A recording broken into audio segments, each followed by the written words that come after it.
Hai semuanya, balik lagi sama aku, si penakut yang suka cerita horor. Cerita malam ini adalah lanjutan dari video yang berjudul Cerita Seram Anak Seorang Modin Kampung. Buat yang belum dengerin, boleh scroll sedikit ke bawah ya. Videonya itu kedua sebelum ini. Kalau bagian pertama, itu ceritanya dari Arif sang anak. Nah, kalau cerita kali ini adalah POV dari Ibu Yati atau ibunya Mas Arif. Dimana ternyata Ibu Yati juga mengalami hal-hal serem setelah sang suami menjadi bau atau modin kampung. Penasaran kan? Yuk, duduk yang nyaman sama siapin cemilan. Dan satu lagi, pastiin kamu gak denger cerita ini sendirian. Hai, balik lagi, aku Arif. Sesuai sama janjiku di video pertama di mana aku janji bakal ceritain juga kejadian serem yang dialami ibu. Nah, ini dia ceritanya. Jadi, kalau ditarik dari awal, sebenarnya ibuku itu gak pernah benar-benar setuju bapak jadi modin kampung. Karena ibu itu penakut banget. Bahkan, kalau ada tetangga yang meninggal, ibu baru akan ngelayat kalau jenazah udah dibawa ke makam. Jadi ibu itu kayak gak mau gitu lihat jenazah. Sekedar tahu jenazahnya masih di rumah aja, ibu bakal nanti-nanti ngelayatnya. Setakut itu. Tapi masalahnya, di kampungku, bapak memang orang yang paling dianggap cocok buat jadi modin.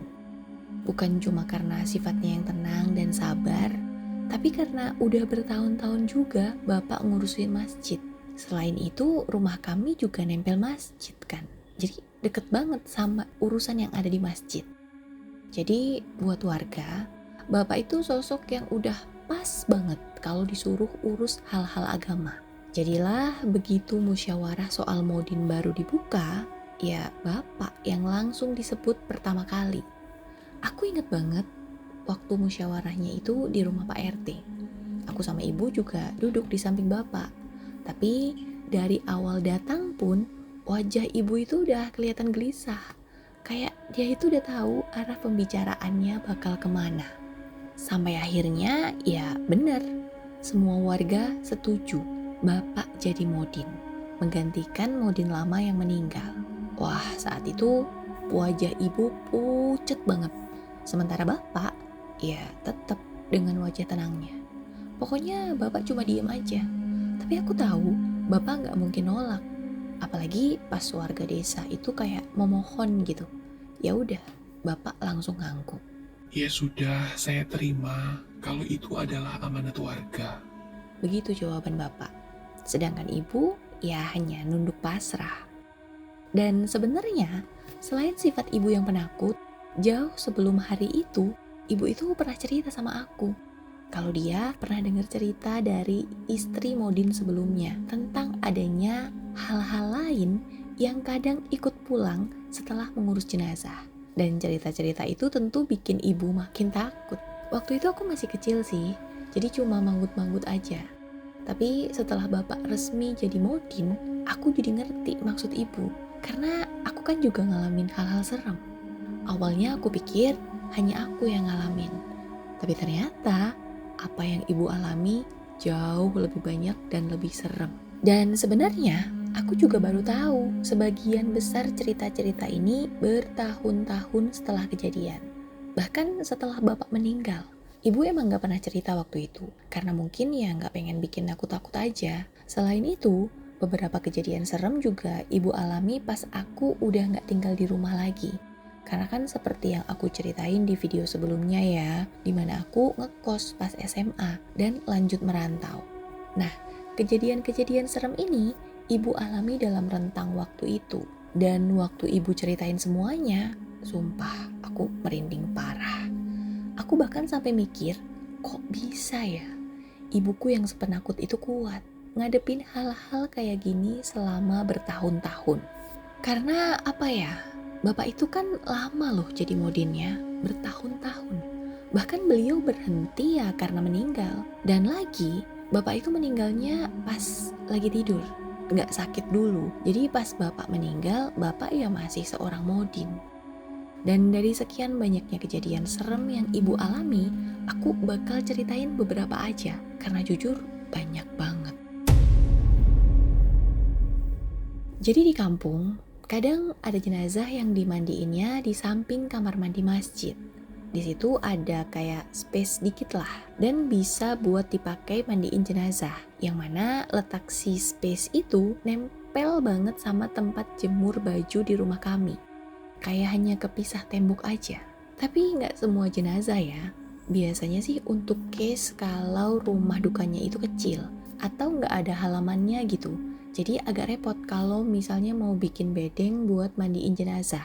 Jadilah dimandiinnya di kamar mandi masjid. Sekalian dikafani di masjid dan langsung disolatin. Gitu. Dan ini cukup lumrah sebenarnya. Sebelum bapak jadi modin pun kadang begini, tapi nggak tahu ada hubungannya apa enggak. Setelah bapak jadi modin, ibu jadi mulai mengalami hal-hal janggal seputar ini. Gini ceritanya. Suatu malam, ibu di rumah sendirian. Waktu itu belum terlalu malam, mungkin baru sekitar jam 9-an lah. Kebetulan bapak juga lagi tahlilan di salah satu warga yang baru meninggal 3 hari yang lalu. Awalnya semua normal-normal aja.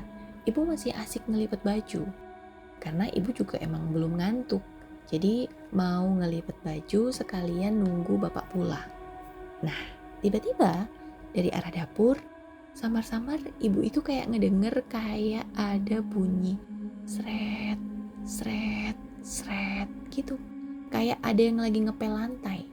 Kebetulan lantai rumah kami emang masih acian ya, jadi agak kasar permukaannya. Makanya kalau ada yang ngepel kedengeran.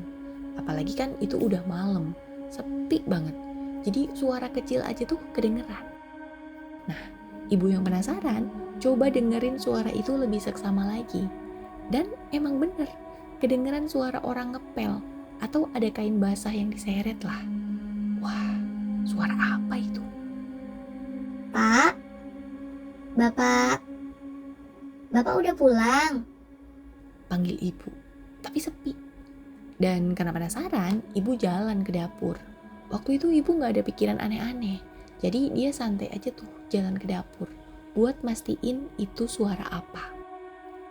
Nah, pas udah di dapur, di sana sepi, gak ada siapa-siapa. Pintu belakang juga ketutup. Tapi di lantai, ibu ngeliat ada jejak basah emang. Dan sesuai dugaan ibu, jejak basah itu mirip kayak bekas pel, manjang gitu. Ya gimana sih jejak kalau kita ngepel? Gitu bentuknya. Tapi masalahnya, siapa yang malam-malam ngepel? Di dapur pula, yang notabene ya itu area ibu. Dan lagi pas ibu ngelirik ke belakang pintu, kain pel yang biasa ibu pakai juga kering. Karena hari itu ibu emang gak ngepel. Terus lihat ke atas juga gak bocor. Wong ya gak hujan. Terus ini bekas apa? Penasaran, ibu deketin tuh, diikutin itu jejak basah kemana. Dan kalau ngikutin jejaknya, itu keluar. Ya udah, ibu buka pintu. Dan bener aja, jejaknya masih ada. Diikutinlah sama ibu. Terus aja sampai ke bagian jemuran. Nah, di situ kan ada tembok ya yang misahin lahan rumah kami sama masjid. Dan jejak basah itu tepat di bawah tembok, airnya ngegenang. Enggak banyak sih, cuma lebih banyak aja daripada yang di lantai tadi. Dan kecium juga bau sabun mandi yang biasa bapak pakai buat mandiin jenazah. By the way, sabun yang biasa dipakai itu sabun khusus ya. Dan setahu ibu, itu sabun emang gak dipakai buat hal lain selain mandiin jenazah. Seremnya lagi, selain bau sabun itu, ibu juga nyium bau kapur barus. Wah, saat itu ibu yang tadinya gak ada pikiran aneh-aneh langsung merinding. Karena ini air apa? Wah, ibu cepet-cepet balik badan mau masuk ke dalam rumah. Tapi belum sempat ibu masuk ke dalam rumah, Ya, Atis ya. Aku katisen. gitu. Wah, ibu langsung lari banting pintu dapur dan masuk ke kamarnya. Jujur, ibu takut banget karena suara itu yang barusan kedengar itu mirip banget sama suara almarhum Mbah Kiem yang baru 3 hari lalu meninggal dan dimandiin di samping rumah. Untungnya setelah kejadian itu gak ada kejadian aneh-aneh lagi sampai bapak pulang dan ibu ya cerita ke bapak. Tapi ya udah, bapak bisa apa selain nenangin ibu? Karena apa ya? Mau dijelasin selogis apapun ya gak masuk. Mau diperjelas itu apa juga ya buat apa? Yang ada ibu semakin takut. Jadi ya udah aja. Dan sama kayak aku, ibu juga punya ketakutan dengan lemari kayu besar tempat penyimpanan kain kafan dan lain-lain. Kalau kalian udah dengerin bagian pertama, pasti kalian paham ya betapa gak nyamannya aku sama lemari tua yang kami letakkan di ruang tengah. Dan ternyata ibu juga gak nyaman sama keberadaan lemari kuno itu. Pernah nih, pagi-pagi. Iya, bener, masih pagi. Pas bapak udah ke ladang, ibu yang sendirian di rumah dengar suara lemari itu kebuka. Iya, kebuka sendiri. Padahal lemari itu gede banget. Dan berat banget juga. Rasanya nggak mungkin banget deh pintu lemari itu kebuka sendiri. Dan lagi, ibu yakin banget bapak selalu ngunci lemari itu. Pasti. Tapi ini kok kebuka? Awalnya ibu pikir ibu salah dengar. Disamperin lah, dilihat. Bener nggak suara barusan suara lemari kebuka? Bener dong. Pintu lemarinya emang kebuka. Dan nggak cuma kebuka terus udah. Tapi kayak dimainin. Kebuka, nutup lagi. Kebuka, nutup lagi. Gitu. Wah, ibu langsung merinding dan langsung keluar dari rumah. Dan pas ibu cerita ke bapak, reaksi bapak ya tenang banget. Dan seperti biasa, minta ibu untuk tenang juga. Bapak kemudian ngecek lemari itu. Dan ya kekunci, sama kayak biasanya. Tapi pas bapak coba buka, semua isi di dalamnya berantakan. Kain-kain kafan acak-acakan. Sabun-sabun, kapur-kapur barus, dan kapasnya semua juga berantakan. Macem abis ada yang mainin. Melihat itu, ibu merinding dong. Ibu yang tadinya mulai mikir mungkin dia hanya salah lihat, jadi yakin banget kalau si lemari itu emang serem. Tapi lagi-lagi ya udah, ibu bapak hanya bisa pasrah. Karena mau gimana lagi? Dipercaya jadi murim kampung itu kayak ngambil sepaket sama bagian mistisnya juga. Tapi itu belum seberapa, karena masih ada yang lebih serem lagi. Jadi ceritanya, lagi-lagi malam itu sendirian di rumah. Kali ini bapak pergi bukan karena harus tahlilan atau gimana ya, tapi pergi untuk jaga ronda malam. Waktu itu bapak pergi sekitar jam 10 malam, dan ibu juga udah tidur, sengaja begitu. Jadi emang bapak pergi nunggu ibu tidur dulu. Awalnya ibu yang tidur juga nyenyak-nyenyak aja. Sampai akhirnya ibu kebangun karena ngedenger suara kayak orang lagi matah-matahin kayu kering. Tepatnya di samping kamar ibu. Kayu-kayu ini sebenarnya ranting-ranting kecil bekas pakan kambing. Jadi daunnya dimakan kambing, sedangkan ranting-rantingnya dikumpulin, dijemur, dan diikat jadi kayu bakar ibu. Dan iketan-iketan kayu itu emang disimpan di samping kamar ibu. Karena di sana emang ada semacam teras samping yang gak kepakai lah. Ya udah, ditaruhlah itu kayu-kayu. Tapi sejak bapak jadi modin, selain ikatan-ikatan kayu, bapak juga nyimpan keranda di situ. Karena kan di situ aman ya, nggak kena hujan. Nah, malam itu ibu ngedenger kayak ada yang lagi mata-matain kayu di situ. Jadi cetek-cetek gitu. Gimana sih suara ranting kering yang dipatah-patahin? Awalnya ibu cuek aja, karena mungkin salah dengar. Tapi lama-lama kok makin jelas ya, cetek-ceteknya gitu. Dan cepet. Saat itu ibu ngelirik jam dan udah jam 2 pagi. Ini siapa yang iseng banget mata-matain kayu jam segini? Dan karena lampu kamar ibu kalau malam emang dimatiin, ibu coba ngintip dari celah jendela yang emang agak terang gitu. Jadi lampu luar kan nyala, jadinya keadaan di luar lebih terang daripada di kamar. Ngintiplah ibu, karena kalau mau langsung buka jendela ibu gak berani. Awalnya gak ada yang aneh. Di sana hanya ada ikatan-ikatan kayu dan ya keranda kosong. Kebetulan si keranda ini ditutup terpal warna hijau. Jadi bentuknya ya kayak cuma gundukan aja. Tapi suara cetek-cetek kayu dipatahin itu masih kedengeran. Cetek-cetek gitu. Makin awas lah ibu ngeliatin. Tapi masih belum ngeliat juga nih, itu bunyi dari sebelah mana gitu. Sampai akhirnya ibu engah. Kalau di depan salah satu ikatan kayu ada kaki. Iya, ada kaki yang ngejuntai gitu. Jadi kayak ada orang yang lagi duduk di atas ikatan kayu. Dan pas mata ibu ngikutin kaki itu ke atas, udah, ibu kaget sekaget-kagetnya. Bahkan sampai nge-freeze juga saking syoknya. Karena dengan sangat jelas, ibu lihat ada sesosok perempuan lagi duduk di atas ikatan kayu. Bajunya panjang berwarna putih, rambutnya juga panjang tapi kusut. Dan seremnya, sosok itu lagi nyeringai ke arah ibu. Kayak dia tuh sadar, dia tuh lagi dilihat. Dan tangannya emang sibuk mata-matain ranting. Wah, ibu udah takut banget nih.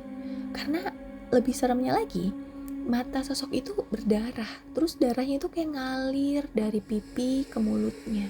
Dan itu kontras banget sama wajahnya yang putih pucat, nyaris kehijauan.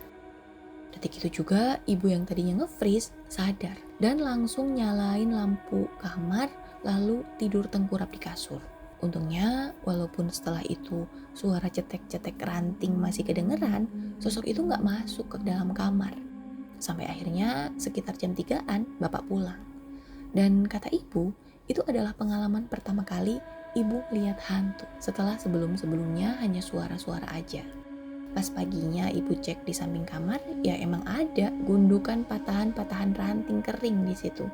Bahkan hampir setengah dari seikat kayu gede habis dipatah-patahin. Wah, merinding banget gak sih denger cerita ini? Tapi ternyata masih ada yang jauh lebih serem. Bahkan kata ibu, ini adalah bagian terseram dari semua kejadian yang ibu pernah alami. Jadi ceritanya, di kampung kami itu ada satu nenek-nenek yang hidup sendiri. Dia itu nggak nikah, jadi masa tuanya ya tinggal sendiri. Keluarganya ada, tapi tinggal di rumah masing-masing. Sehari-hari, nenek ini jualan gerabah, macam kendi, kuali, cobek-cobek, tampah, gitu. Dan jualannya itu di depan rumahnya. Panggil aja namanya Nenek Isah. Waktu kejadian, Nenek Isah berusia sekitar 75 tahun. Cukup sepuh, tapi untuk ukuran orang dulu, umur segitu masih sehat, masih lincah. Begitu juga sama Nenek Isah. Pokoknya seminggu sekali dia bakal belanja barang-barang dagangannya ke pasar yang ada di kota. Dan setiap hari ya warungnya juga buka. Dan ibu termasuk langganan Nenek Isah. Pokoknya tiap butuh alat dapur, ibu belinya di Nenek Isah. Yang bikin Nenek Isah dekat sama keluarga kami itu karena masjid. Iya, karena rumah kami nempel sama masjid. Dan Nenek Isah termasuk orang yang paling rajin jamaah. Bahkan habis maghrib, seringnya Nenek Isah itu mampir ke rumah kami. Entah itu nunggu waktu Isya atau ngobrol sama ibu. Ibu sih senang-senang aja ya, soalnya waktu itu kan aku ngekos. Nah, tapi beberapa hari terakhir, ibu mulai jarang nih lihat Nenek Isah ke masjid. Kalaupun kelihatan, itu cuma waktu maghrib dan isya aja. Itu pun beda. Biasanya, Nenek Isah itu selalu ada di barisan depan pojok kanan. Beliau ambil posisi ini karena di situ paling kencang kedengaran suara imamnya. Pokoknya selalu disitulah. Nah, kata ibu, beberapa maghrib dan isya, Nenek Isah ini gak nempatin barisan itu, tapi justru di barisan belakang. Datang ke masjidnya juga selalu di akhir. Padahal biasanya Nenek Isah yang pertama ada di masjid. Bapak aja kalah. Tapi ini beberapa hari terakhir ibu justru gak pernah lihat datangnya Nenek Isah. Jadi kayak tahu-tahu beliau udah di belakang gitu. Dan begitu sholat selesai langsung pergi. Padahal biasanya Nenek Isah bakal nungguin ibu dan bahkan ikut pulang ke rumah ibu nunggu waktu Isya. Tapi walaupun agak aneh, ibu gak punya pikiran macem-macem. Mungkin Nenek Isah lagi sibuk kali, gitu. Sampai akhirnya ada ibu-ibu yang nanya gini. Bu Yati, sampean ada lihat Nenek Isah ndak? Rumahnya itu tutupan wae loh, udah 2 hari. Loh, tadi ada Mbak Isah sholat di belakang, tapi udah pergi. Lah mana? Saya datang paling akhir tadi ndak ada. Itu deket tiang. Ngawur, kosong di situ. Wah, ibu bingung. Begitupun dengan ibu tetangga. Bahkan kemudian ibu-ibu di masjid itu pada ngobrol kalau mereka emang udah beberapa hari nggak lihat nenek Isah. Rumahnya juga tutupan aja. Padahal menurut ibu, setiap hari ibu masih lihat nenek Isah kok. Cuma lebih jarang aja. Cuma maghrib dan isya lah. Itu pun bentar. Nah, sampai di rumah, ibu mau nanya nih ke bapak soal nenek Isah. Tapi waktu itu bapak kayak lagi buru-buru mau pergi. Katanya dipanggil Pak RT. Ya udah, ibu nggak jadi nanya dan langsung masuk ke rumah. Lalu secara tiba-tiba ibu itu ketiduran. Kata ibu, malam itu ibu ngantuk banget. Bahkan ibu juga tidurnya di ruang tengah. Kayak belum sempat masuk ke kamar, ibu udah tidur. Sengantuk itu. Sampai akhirnya ibu kebangun karena ada yang ketuk pintu. Oh, bapak pulang, pikir ibu. Tapi kok gak langsung masuk aja? Justru masih ketok pintu. Siapa sih? Iya. Iya, siapa? Ih, siapa ya? Dan begitu ibu buka pintu, ibu kaget. Karena yang dari tadi ketok pintu itu nenek Isah. Astagfirullah, Mbah. Si Mbah, ini kenapa? Tanya ibu. Ibu kaget karena keadaan nenek Isah cukup aneh. Wajah nenek Isah pucat banget. Dan bajunya itu basah, kotor, macam kena lumpur. Rambutnya juga acak-acakan, padahal biasanya disanggul rapi. Terus basah pula. Pokoknya macam nenek Isah ini habis kecebur di mana gitu, Ya Allah, Mbah. Ayo masuk. kata ibu. Tapi nenek Isah diam aja.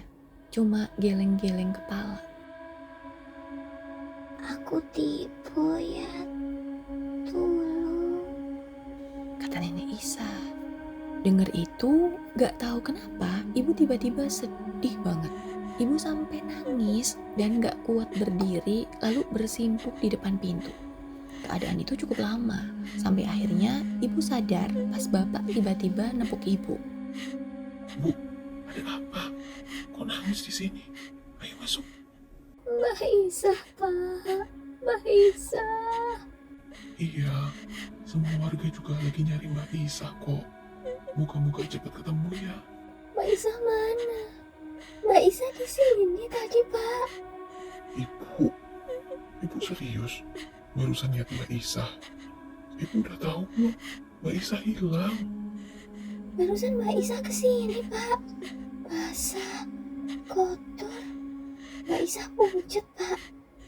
Mbak Isah. Aduh, kasihan banget sih Mbak Isah. Mana Mbak Isah? Barusan aja di sini. Wah, dengar itu bapak jadi ikut nyari-nyari keberadaan Mbak Isah. Tapi ya gak ada. Di sekitar rumah gak ada siapa-siapa. Hingga akhirnya ibu diajak masuk dan ditenangkan. Mbak Isah udah 2 hari nggak ada, Bu. Tapi semua barang-barang beliau masih ada. Kayak emang nggak ada apa-apa. Pintunya juga nggak kekunci. Coba Ibu ceritain, gimana bisa Mbak Isah tadi ada di sini? Kata bapak. Ya udah tuh, ibu cerita dari yang Mbah Isah tiba-tiba ketok-ketok pintu. Padahal biasanya ya manggil terus langsung masuk aja. Sampai ke keadaan Mbah Isah yang pucat dan berantakan. Pak, Mbak Isah bilang dia jatuh terus minta tolong. Mbak Isah jatuh di mana ya, Pak? Tapi kalau dia jatuh, tadi yang kesini siapa? Udah, Ibu tenang dulu ya. Coba nanti Bapak pikirkan kira-kira Mbak Isah di mana. Sekarang yuk kita tidur aja. Singkat cerita, malam itu walaupun gak tenang, ibu dan bapak mencoba tidur. Pencarian Mbah Isah akan dilanjutkan besok, karena waktu itu emang udah jam 2 malam. Nah, setelah beberapa lama, akhirnya ibu bisa tidur juga.